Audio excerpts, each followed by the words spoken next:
thanks very much, Dean Iverson, for that great introduction. And I'm happy to be the final speaker of your series. So this is entitled Meet Your Biological Clock. Is this too loud? No? And I have 3 cases for you. So I have every confidence that you're going to be able to solve them. We'll need everyone's help here. Here's the first case. It's a case of a 45-year-old business executive who was involved in tense negotiations with a Japanese semiconductor company. He arranged a face-to-face meeting. So he left aboard Japan Airlines flight JL7, which departs Boston Logan at 1:15 p.m. and arrives at Tokyo Narita at 3:55 p.m. the following day. Depending on the winds, it takes about 13 to 14 hours. On the flight, he had an early dinner and watched 4 movies. It's possible if you really work at it. After arrival, he had a light sushi meal, slept well for 8 hours, and awoke refreshed. That morning and early afternoon, he prepared for his 4 p.m. scheduled meeting and did a little sightseeing.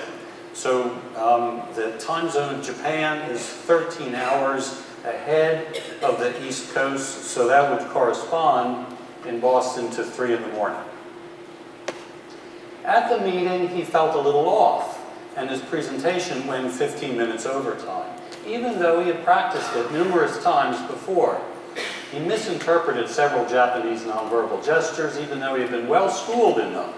He felt lightheaded, had a headache, spilled hot tea on a colleague, and was surprised to hear himself joke that he was hoping to meet some real geisha girls that night. No contract was reached. And this problem is jet lag, I heard, jet lag. So how are we going to understand what jet lag is? Let's have a short basic science introduction so that you'll all be experts. And that is, as Dean Iverson mentioned, the fact that there's an endogenous timekeeping mechanism in all organisms. This ranges from bacteria to us. And the purposes, the properties of this system, it's constructed in such a way that it's able to recognize local time and also measure the passage of time. And the combination of those 2 properties allows us and other organisms to maintain an internal temporal order. That is, the particular hormone A occurs before hormone B or behavior C, and also that they're synchronized to the outside world. That allows organisms to anticipate environmental change instead of purely reacting to it. And there are a number of physiological applications in addition, which we won't touch on, but they include the sense of the seasons, the passage of the seasons, which in some animals is very important for reproductive timing, and also for clock-compensated navigation. For example, for birds who migrate or other migratory species, if you're going to use the sun as a compass, you need to know what time it is, right? Otherwise, you don't know whether it's in the east or the west. So it's an extraordinary physiological system. Here's the idea, which you're all familiar with. I have a pointer, but the red dot is kind of small, so I'll get in the slide. So, you know, if we measure a rhythm, any kind of rhythm, like sleep and wakefulness, it occurs at a certain time of day, and every day, consecutive days here, you know, it tends to occur at the same time of day in relationship to the outside world. This bar represents darkness, light, darkness over 24 hours. About 300 years ago, it was actually first discovered that many of these rhythms, it was one rhythm at the time, but since then many rhythms, if you put them in constant environmental conditions without any external cues, and people have gone to great lengths with this, even firing fungus up into space orbit. Most of those rhythms under that circumstance, as you can see, continue to run, not exactly 24 hours, they're a little off, but they're pretty precise. They may run a little slow, so the period of the rhythm is greater than 24 hours, or they may run a little fast, so the period is a little less than 24 hours. And the hypothesis came, the concept came, that this was the manifestation of an internal timekeeping system, which ordinarily is precisely synchronized to the outside world. I'll show you, let's look at some real data. Here's real data. That's from my lab years ago, but there are many examples of this. This is an albino mouse. He's in a wheel, you know, one of these toy running wheels, which they like and they find very rewarding. Here, just as we've shown it, are days, 10 days, 20 days, consecutive days lined up. And you can see the lights are on to the left. Then in the gray, the lights have been turned off and then on again. And you can see, as you know, the mouse is a nocturnally active animal and he's running like crazy during the dark phase. Then, this is the experiment that would have been done 300 years ago. Put him in constant darkness, constant humidity, constant temperature, constant bothering him. Everything constant as best you can. And this rhythm persists. You can see it's pretty precise. It's very precise. With a period, in this case, that's shorter than 24 hours. Just as we showed. Same is true in humans. Okay, so experiments were done originally in the 60s in caves in France and in bunkers in Germany. Same sort of idea. This is sleep-wake and temperature rhythm. This is the minimum of the body temperature, this mark, and this is the sleep.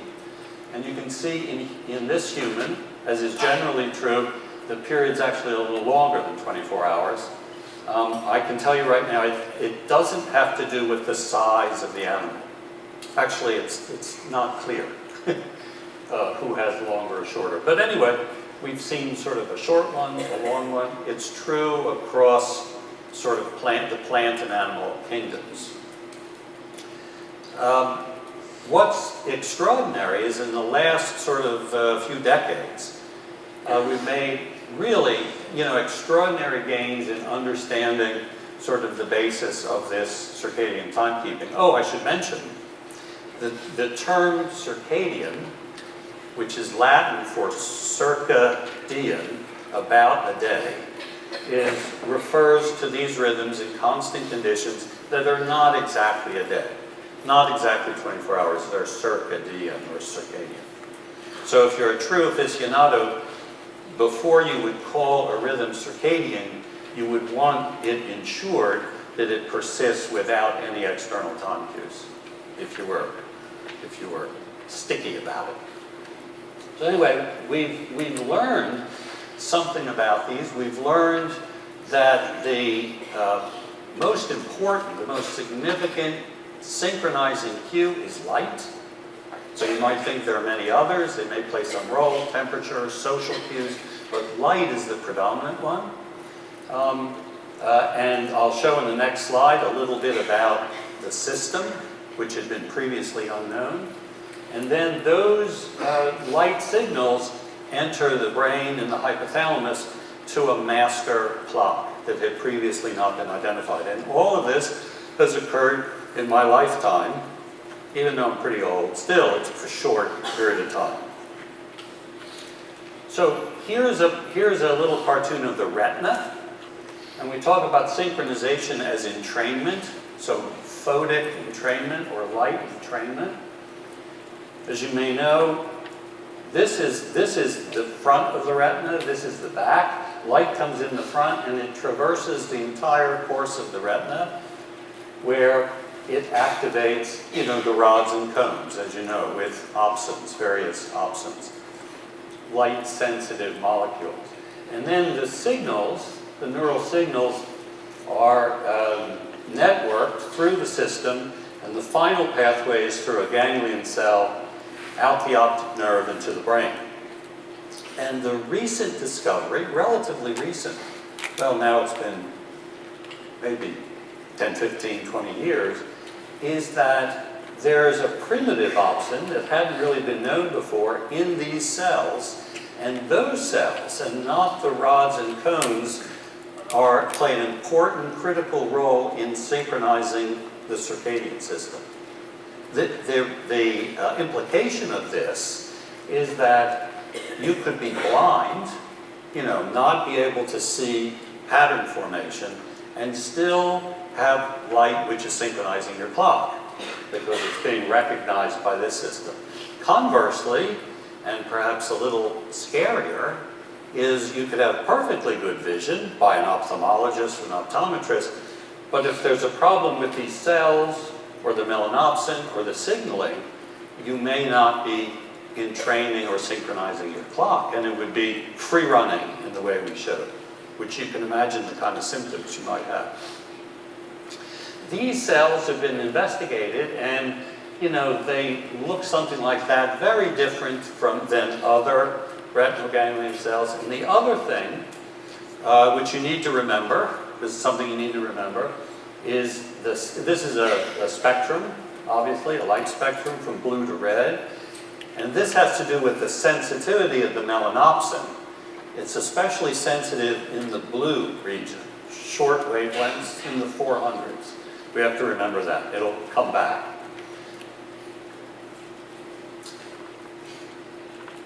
I have two relatively complicated slides. This is one of them.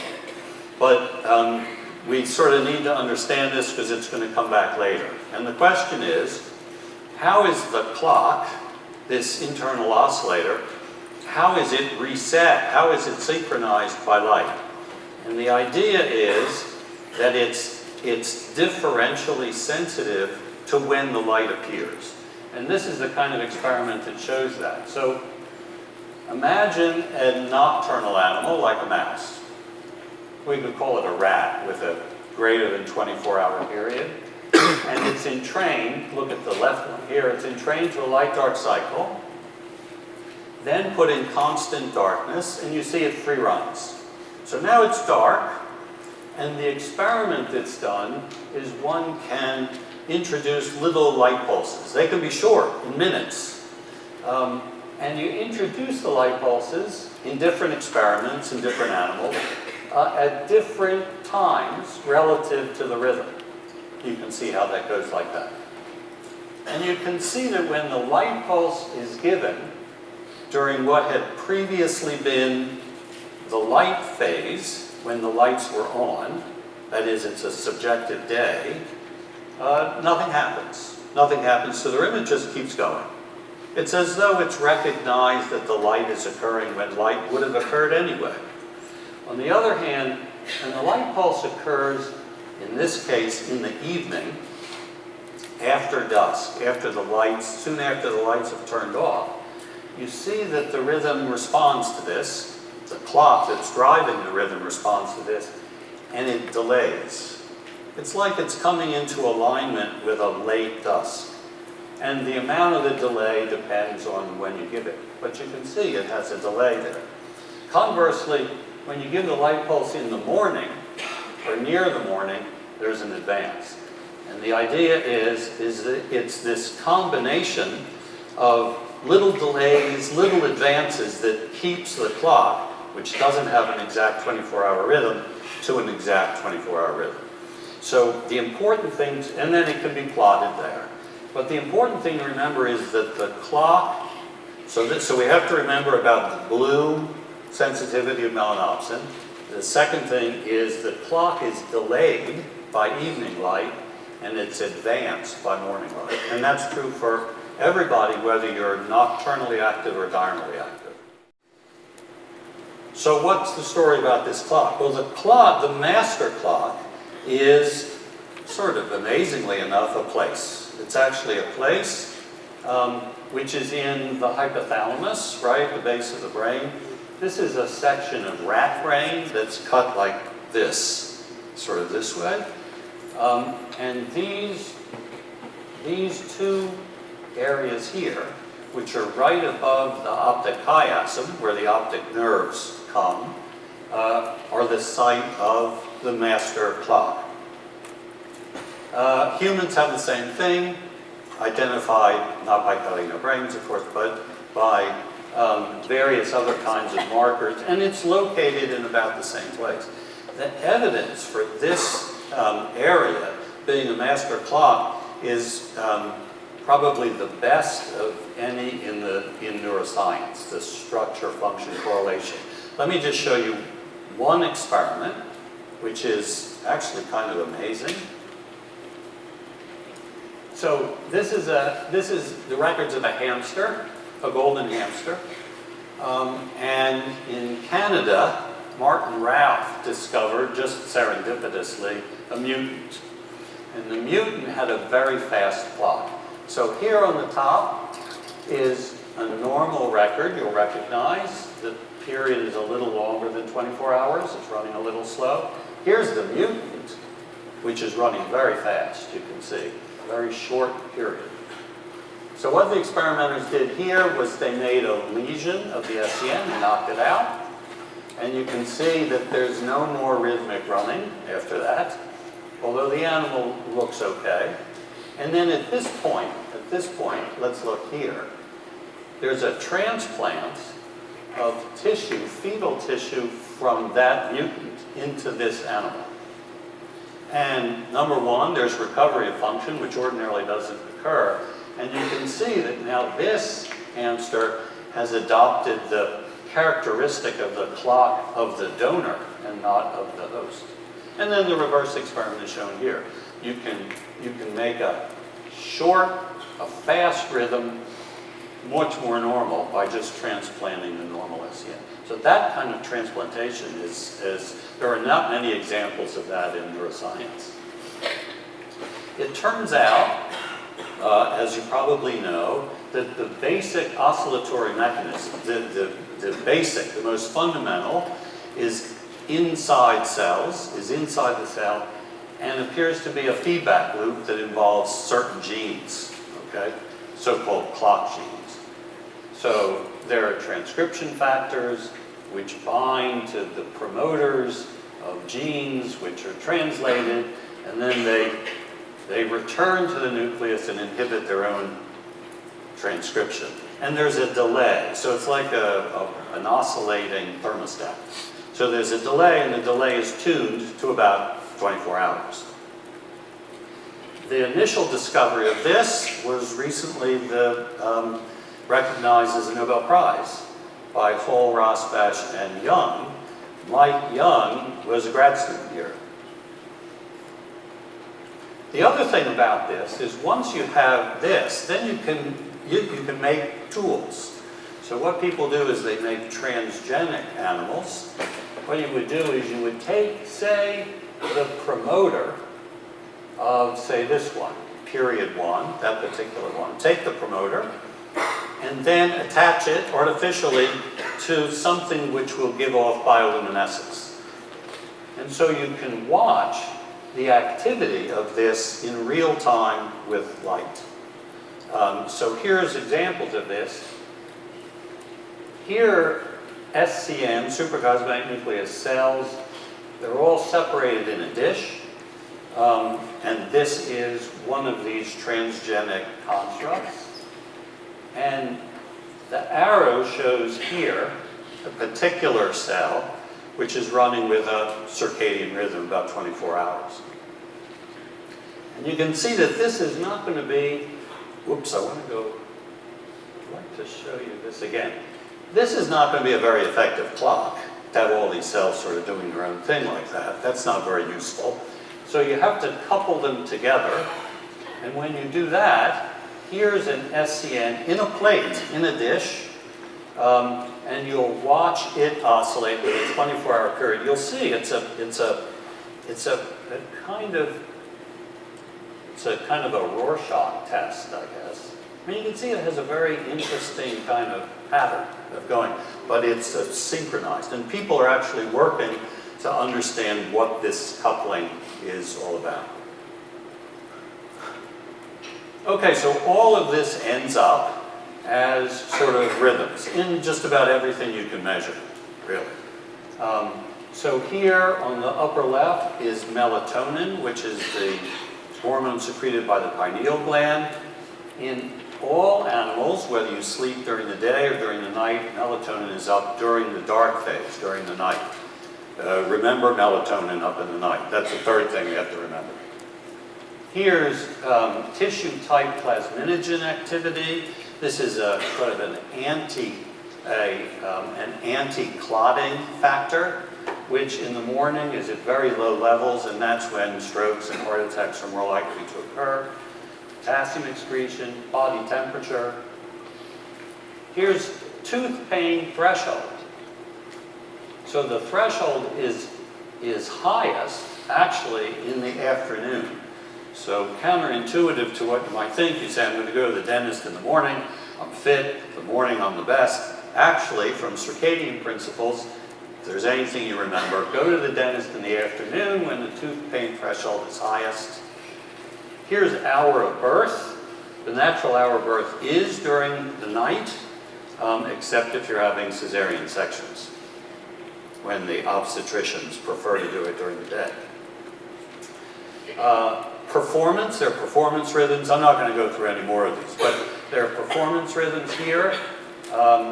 Over the course of the day, these are humans. Alertness starts to drop right around now. Here's retention.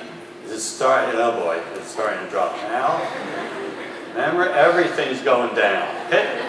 Dean Iverson, can we do these in the morning instead? They're still right. The one thing that gets better is something called simple serial search speed, which is better in the evening, and that's most like proofreading. Okay, so now we're ready for our case. Jet lag. You got it. It's a constellation of symptoms, includes sleepiness, change of mood, impaired cognition and physical performance, GI symptoms, following rapid transmeridian travel. That's italicized because the travel has to be rapid and it has to be across time zones, east-west. 2016, there are about 215 million passengers on international flights to and from the US. Now this you have to distinguish from jet fatigue, which has similar constellation of symptoms, but this is due to prolonged immobility, cramped seating, irregular meal times, dehydration. In other words, the economy class syndrome. But it's different. Here's the differences. Hope you see this down here. First of all, as you probably know, jet lag is not relieved after a short recuperation. You're out of economy class, within hours you're feeling better. This takes days to get better. Jet lag can be simulated in the laboratory just by changing the synchronization schedule. And importantly, jet lag doesn't follow north-south long-haul flights of similar length. So you're not changing time zones. Here are the world time zones. There are 24 zones. Each zone is 15 meridians wide. That is the distance the Earth rotates in 1 hour.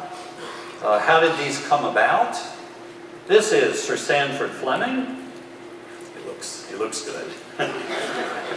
He was the chief engineer of the Trans-Canadian Railway, and they discovered right away that as trains went across Canada, that the people on the train and the people meeting them at the station weren't keeping the same time. So in 1884, there was an International Meridian Conference with a bunch of sort of graybeards, and they divided the world. So that's when it happened.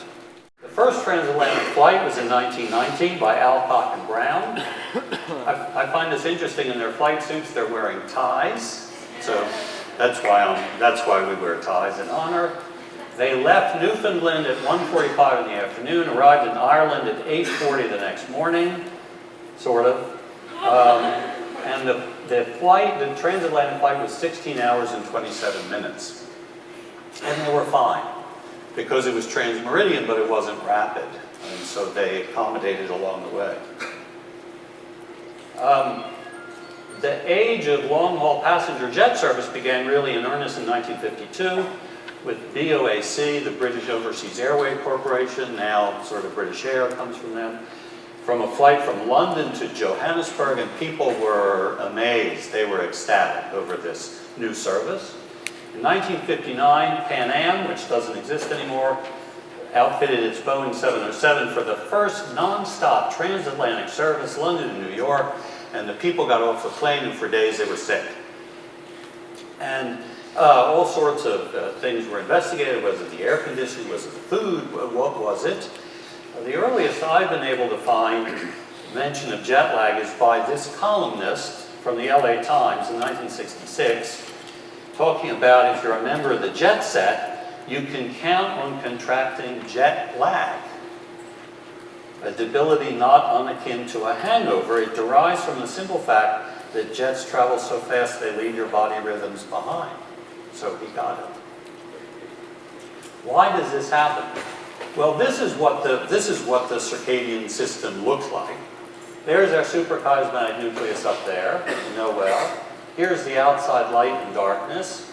And then there's this entire apparatus, which includes various outputs from the SCN, behavior, like sleep and wake, feeding, body temperature rhythm, rhythmic hormones, autonomic nervous system, and all of these organs and tissues have their own clocks. Most all do, because it's a cellular issue, and then these are responsible for many of the rhythms of biochemistry, metabolism, and so forth. And the coupling weights, the strengths of all these arrows are different, right? So we have these levels, and from a mathematical point of view, these are delayed, nested, nonlinear feedback loops. So it's hard to imagine, actually, that a single pill is going to be able to correct this whole apparatus, right? And we believe that the symptoms of jet lag represent the desynchronization of all these other subsidiary oscillators.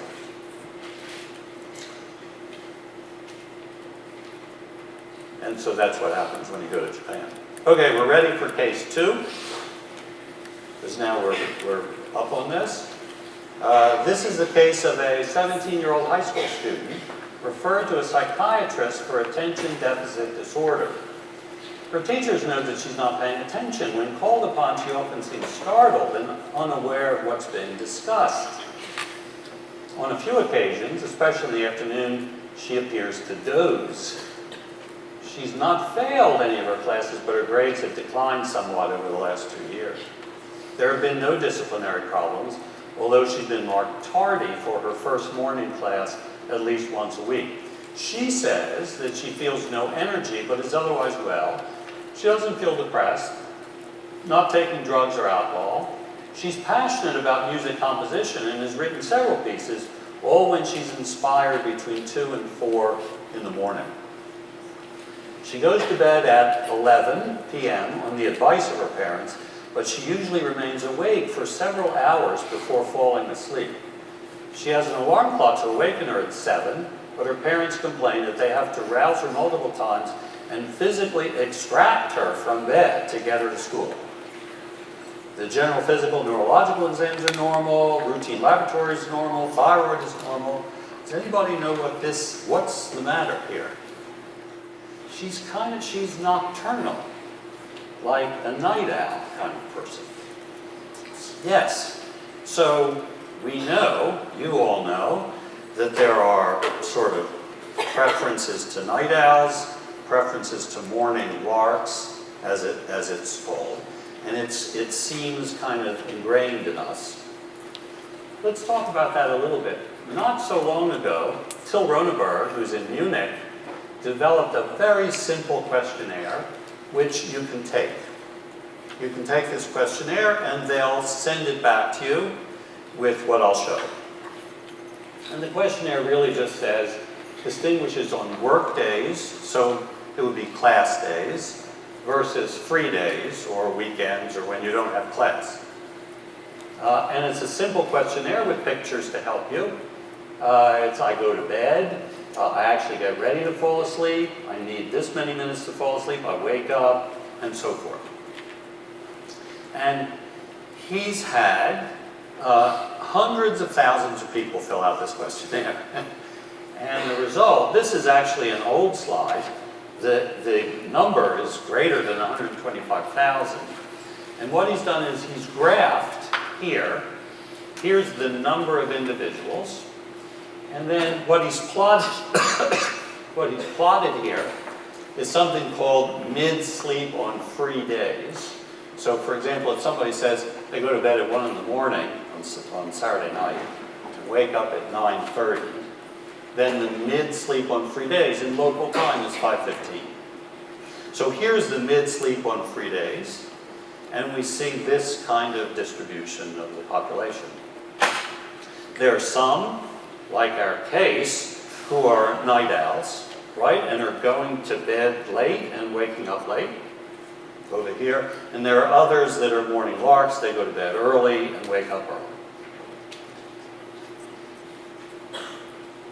Here's what happens to this over age, and this dimension, this mid-sleep time, has been called chronotype, sort of like a phenotype, right? A phenotype is, you know, the kind of collection of characteristics. This is a timing characteristic, or chronotype. And here's age from 10 all the way over. Here's most of you, somewhere here.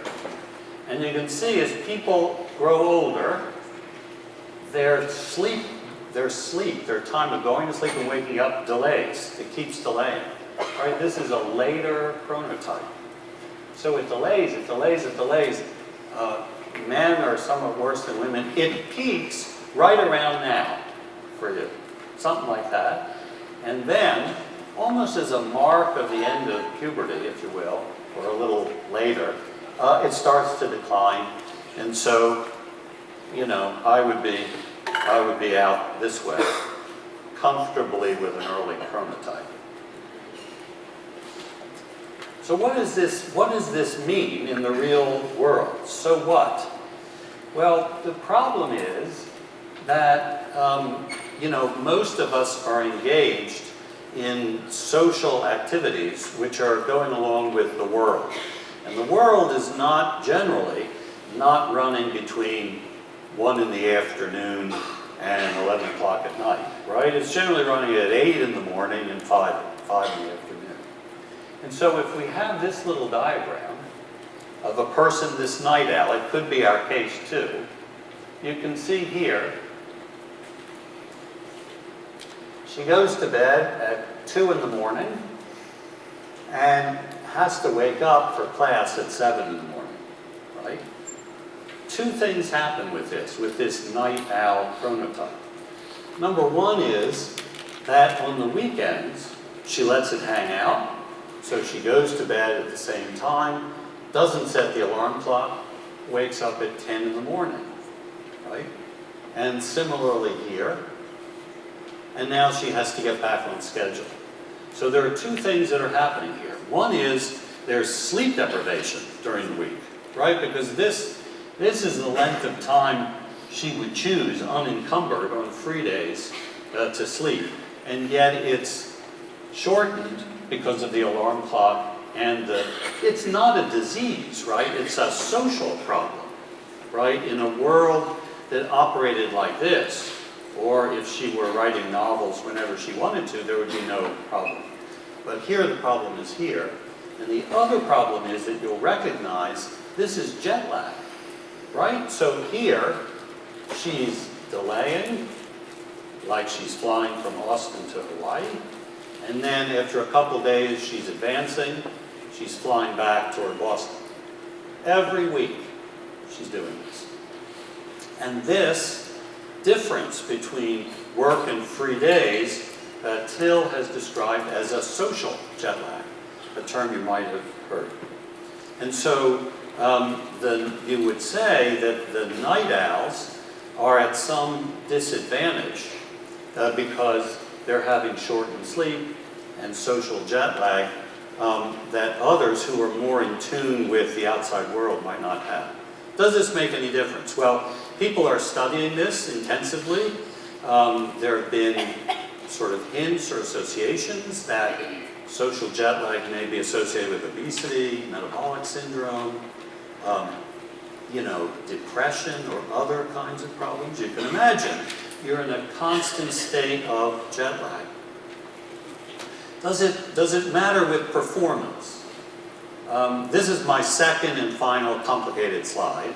Maybe a little too complicated, but anyway, we'll get the point. Because this was just published by Ben Smar, where they study, and of course this is the kind of experiment now that can be done with big data and people logging in, internet mining. So this was a study of students at Northeastern Illinois University. It includes, you know, almost 15,000 students over 2 years, 4 semesters. And what they did is they just collected the logins. When the students logged in to the learning management system there, it was called Desire to Learn. It's a nice Desire to Learn. And they used that for viewing course materials, completing assignments, contacting classmates, participating in online discussions. So it was a lot of activity, sort of as though you had a Fitbit, but instead of steps, you were looking at interactions and logins. And so here's login density. So this is the number of logins going this way. This gray is the timing of courses, course start time. And you can see the courses there at Northeastern Illinois start at, I don't know, 8. There's a course, here's a course, and they're logging in, you know, with the courses, like so. Those are the course start times, and then these are the logins on class days, shown like that, okay? So they're really logging in aligned with the courses. On free days, no class, the group looks more like this. They're quiet at night, and then there's a lot more activity in the evening here. And of course, this is going to be made up of morning larks and night owls spread apart. And then what they did was they related, this is scary, so hold on. They related grade point average to the degree of social jet lag, the magnitude of social jet lag. And the more social jet lag, the worse the students did. That's a correlation. So we don't know if we fixed the social jet lag, whether that would help or not. Here you see there are many more points when the student had to advance on class days. Those are the night owls, right, that have to advance. Many more than with delay, as you'd expect from this age group. So this is a new concept, and of course was not even hinted at before we knew something about synchronization of clocks. Much of this is genetic and is being worked out. But as probably all of you have heard about, there may be a component that we're doing that adds to this. And that is, you remember that evening light delays the clock. And of course, more delay is not what we want. That's worse night owlism. Okay? Here's an interesting experiment done from a Boston group where they had 12 subjects, and they compared reading a book in the evening. It either was a light-emitting, e-book, or a printed book where the light was reflected from outside. And this is the spectrum, the light spectrum that they measure that the eyes are getting. And this gray one is the e-book, and you can see there's a nice big peak in the blue, right? In the blue, the shortwave light. So these individuals are giving their clocks phase delaying light, which makes the delay even worse. And this is the demonstration of that, which is the melatonin rhythm, which is during the night. And the ones that use the emitting book, the melatonin rhythm, reflecting the clock, is delayed by about an hour and a half. These are the individuals, about an hour and a half. So that's why, as you've heard, there are many screens now that try to filter out the blue light. The system is still responsive to low levels of light, though. So we're contributing to this, perhaps. I have one more case. This is the last case. This is a very old case. One day a hare was making fun of a tortoise for being so slow upon his feet. "Wait," said the tortoise, "I'll run a race with you and I'll wager that I win." "Oh," replied the hare, who was much amused. Let's see." And it was soon agreed that the fox should set a course for them and be the judge. When the time came, both started off together, but the hare was soon so far ahead that he thought he might as well have a rest, and he fell asleep. The tortoise kept plodding, and in time reached the goal. The hare woke up with a start, dashed on at his fastest pace, but only to find that the tortoise had already won the race. This, of course, you'll recognize as one of Aesop's fables. This is a 2,500-year-old fable, how slow and steady wins the race, how laziness gets you no good. The hare has been maligned for millennia based on this. Here's an actual photograph of the race. So there's the fox, the tortoise looking very pleased. The witnesses. Here's actually the hare. Where is it? He's down here. The hare is down here. And so now I ask you, here's the final exam questions. Question 1. Based on your knowledge of circadian biology, which you are now, I'm proud of you, what might be an alternative explanation, rather than the hare's overconfidence, for the tortoise's victory? So what's the diagnosis here? And, of course, we don't want to let it sit with that. Based on number 1 above, what advice would you give the hare should there be a second race? I mean, you want to give some medical advice. Any ideas? So what's the alternative explanation? It's a chronotype issue, right? The tortoise and the hare have really intrinsically different chronotypes. The hare, here's the day when light intensity is high. The hare is active in the morning and the evening. That's a pattern that's sometimes referred to as crepuscular, whereas the tortoise is active over the course of the day. So when this race began, the hare took off, he fell asleep, he tried again. The tortoise had nothing to do with the mental state of the animals. And of course, you would give advice in terms of the timing of this race, or a short sprint in the morning, rather than a day-long race. The final slide, in deference to the liberal arts, the classical and liberal arts, is all of this was already known by the ancient Greeks. Everything. Hesiod was a Greek poet and rhapsode. A rhapsode is, a singing storyteller. In the 7th century BCE, he said, right timing is in all things the most important factor. And actually, the Greeks had 2 different words for time. One was chronos, which was physical passage of time. And the other one had to do with timing. That is the right time of day, the right time in your life, the right time to do something. Aristotle said, it is well to be up before daybreak, for such habits contribute to health, wealth, and wisdom, which you may recognize as something Benjamin Franklin said. I wonder whether he knew about Aristotle. All right, well, thank you for your attention. I think we have a little time for questions.